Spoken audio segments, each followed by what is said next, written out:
Hello friends, வணக்கம். மறுபடியும் ஒரு கேஜில் உங்களை சந்திக்கிறதுல மிக்க மகிழ்ச்சி. இது பாருங்கள், நம்ம முதல் தடவையாக பண்ணியிருக்கோம் ஃப்ரெண்ட்ஸ். இது வந்து கறி கடைகளை கோழி வைக்கிறதுக்காக ஸ்டோரேஜ் ரேக். இது அது எல்லோரும் பண்ணுவாங்க, நிறைய பேர் பண்ணியிருப்பாங்க. அது அந்த வெல்டு மிஷின் வச்சு அப்படியே போட்டு டாக்காக போட்டுருது. இப்போ நம்ம பண்ணிது பார்த்திங்கன்னா கம்ப்ளீட்டாக ஒரு பக்காவாக பண்ணியிருக்கோம். டிஸ்மேண்டில் டைப்லேயே பண்ணிட்டோம். நம்ம இதை பார்த்திங்கன்னா உங்களுக்கு தெரியும். இந்த சைடில் 6 போல்டு வந்து பாருங்கள். மேலே 2, சென்டராக 2, அது கீழே 2 போல்டு. இதை கழட்டினீங்கன்னா இந்த பார்ட்டு தனியாக வரும். இதே மாதிரி அந்த பக்கம் இருக்கும். இதனால் என்ன அட்வான்டேஜ்னு பார்த்தீங்கன்னா, டிரான்ஸ்போர்ட் ஈஸியாக இருக்கும். இன்னொன்று வந்து பார்த்திங்கன்னா, கழட்டி க்ளீன் பண்ணலாம். உள்ளே வந்து அழுக்காகிடுச்சுன்னா நம்ம கழட்டி க்ளீன் பண்ணலாம், பெயிண்ட் பண்ணலாம்.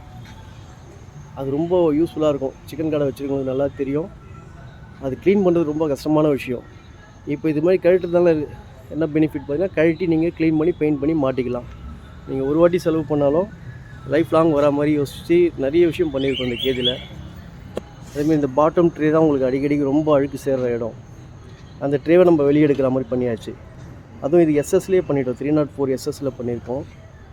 இந்த பார்ட்டு மட்டும், இந்த பைப்பும் இந்த மெஷின் மட்டும் பார்த்திங்கன்னா எஸ்எஸ்சில் பண்ணியிருக்கோம். ஏன்னா இந்த இடம் தான் வந்து அதிகமாக ஈரம் ஆகிட்டு சீக்கிரமாக டேமேஜ் ஆகிடும். அதனால் அதை மட்டும் எஸ்எஸ்சில் பண்ணிட்டோம். டோர்லாம் அதேமாதிரி லாக் அவர் கேட்டிருந்தார் கஸ்டமர், இந்த மாதிரி தான் வேணும் பூட்டு போடுற மாதிரி. அதுக்கு ஏற்ற மாதிரி பண்ணியாச்சு. இது 1, 2, 3, 4 ரேக் பண்ணியிருக்கோம். கீழே கொஞ்சம் ஸ்பேஸ் கேட்டார், அதேமாதிரி வச்சாச்சு. இதில் அதேமாதிரி நம்ம வேஸ்டேஜ்லாம் கரெக்டாக வரத்துக்கு கீழே மட்டும் ட்ரே வச்சாச்சு. இந்த ட்ரே எடுத்து நீங்கள் க்ளீன் பண்ணிக்கலாம். ரொம்ப சௌகரியமாக இருக்கும். எல்லாத்துக்கும் ஹேண்டில் கொடுத்துருக்கோம். இது பார்த்திங்கன்னா எல்லாங்கிளில் பண்ணியிருக்கோம். இதோட வெயிட்டு பார்த்திங்கன்னா மொத்தமாக ஒரு 120 கிலோ வந்துடுச்சு. மேலே டாப்பில் ஷீட் போட்டு கவர் பண்ண சொன்னார். அதையும் ஷீட் போட்டு கவர் பண்ணிட்டோம். அது வந்து கலாய் தகடு GI ஷீட் வாங்கி போட்டிருக்கோம். ஓகே ஃப்ரெண்ட்ஸ், இந்த கேஜை பற்றி மேலும் தகவலுக்கு வாட்ஸ்அப் பண்ணுங்கள். 9941 344 041. தேங்க்ஸ் ஃபார் வாட்சிங்.